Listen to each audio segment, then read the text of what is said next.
Graça e paz, queridos irmãos, um ótimo dia a todos. Hoje, 19 de março de 2025, o nosso devocional diário está em Hebreus, capítulo de número 12. Depois de falar aqui acerca de tantos homens de Deus, acerca das mulheres de Deus que fizeram a obra, que viveram por fé, o autor diz: nós também, pois que estamos rodeados de uma tão grande nuvem de testemunhas, deixemos todo o embaraço e o pecado que tão de perto nos rodeia e corramos com paciência a carreira que nos está proposta.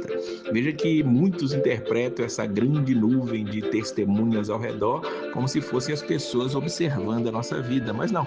Essa nuvem de testemunhas é justamente todos aqueles que antes da vinda de Cristo já confiavam nele. Lembra que nós vimos? Eles não alcançaram a promessa, eles não alcançaram a promessa que era Jesus Cristo. E agora que nós já temos Jesus, como nós fazemos? Versículo 2 nos diz: olhando para Jesus, autor e consumador da fé, o qual, pelo gozo que lhe estava proposto, suportou a cruz, desprezando a afronta e assentou-se à destra de Deus no trono, ou à destra do trono de Deus. Veja que Jesus, ele é tanto o autor, aquele que fez a fé, quanto o consumador, aquele que nos dá a fé. Então nós podemos confiar piamente que se Jesus tem nos dado a fé, pode ter certeza que ele vai fazer a chegar até o fim em nossas vidas e que nós possamos olhar para ele, observar a ele, porque mesmo aqueles que antes da vinda dele viveram, tiveram essa fé excepcional, essa grande nuvem de testemunhas. Daqui para frente nós vamos ver, já que eu entendo que Jesus é o autor e consumador da minha fé, então eu sou um filho, e se eu sou filho, eu não sou um bastardo. Então todo filho recebe a correção. Versículo 5 diz assim: filho meu, não desprezes a correção do Senhor e não desanimais quando por ele fores repreendido, porque o Senhor corrige o que ama e açoita a qualquer que recebe por filho. A correção do Senhor sobre os seus filhos, ela é real. Deus, ele não quer que nenhum de nós se desvie.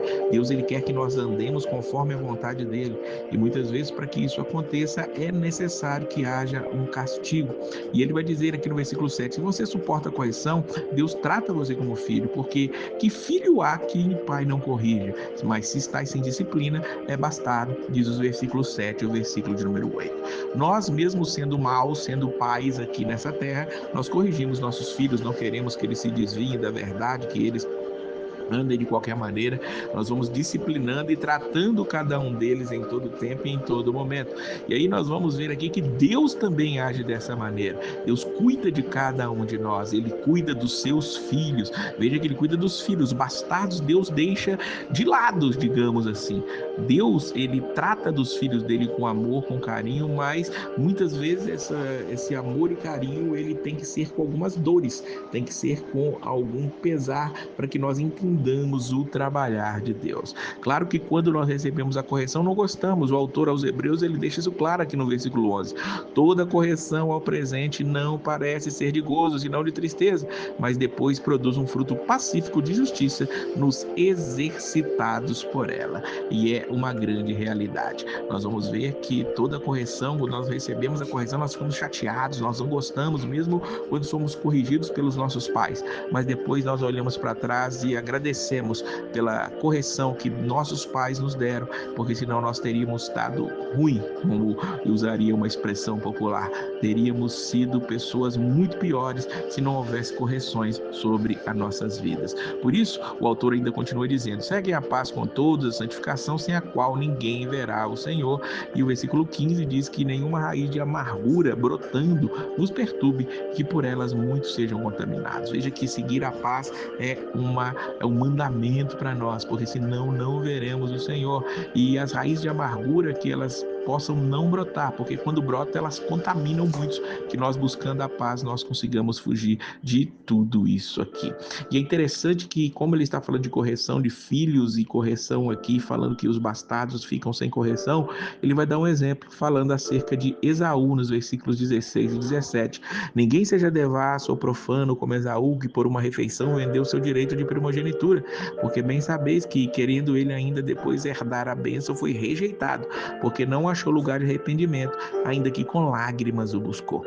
A Bíblia diz claramente que Deus amou a Jacó e rejeitou a Esaú. Isso é dito no Antigo Testamento, isso é dito também em Romanos capítulo 9, Paulo falando sobre isso. E aqui Esaú, que não era um filho da promessa, ele vai buscar a bênção, mas não consegue nem com lágrimas. Por quê? Porque não achou lugar de arrependimento em seu coração. Veja bem, os filhos vão se arrepender, os filhos vão vir para Cristo. Se você se arrependeu, pode ter certeza, é o próprio Pai quem gerou isso a você. E quando você se arrepende, ele diz que tem uma promessa especial aqui dos versículos 22 a 24. Chegastes ao Monte Sião, a cidade do Deus vivo, a Jerusalém celestial e aos muitos milhares de anjos, a universal assembleia, a igreja dos primogênitos que estão inscritos nos céus, e a Deus, o juiz de todos, aos espíritos dos justos aperfeiçoados, e a Jesus, o mediador de uma nova aliança, e ao sangue da aspersão que fala melhor do que o de Abel. Nós chegamos a Jesus Cristo, é uma promessa especial. A cidade de Deus vivo, a Jerusalém celestial, a Assembleia Universal dos Santos, aleluia, que nós possamos entender que essa é a promessa relacionada aos filhos, aqueles que recebem a repreensão. Em contrapartida, em relação a Esaú, se nós nos lembrarmos de Jacó, nós vamos lembrar que Jacó ele foi tratado por Deus. Jacó teve uma vida de dificuldades, por fim ele teve que lutar com o próprio Deus e entrou sim, recebeu a promessa de entrar na terra prometida, mas ele entrou mancando depois de ter lutado com o próprio Deus. Esaú também foi abençoado, Esaú também teve prosperidade, mas ele não era um escolhido do Senhor. Então, muitas vezes, para que nós possamos receber as bênçãos, nós vamos sim ser corrigidos e açoitados, que nós recebamos essas repreensões com alegria, porque é o Senhor cuidando de cada um de nós. Que Deus abençoe a sua vida e a paz do Senhor.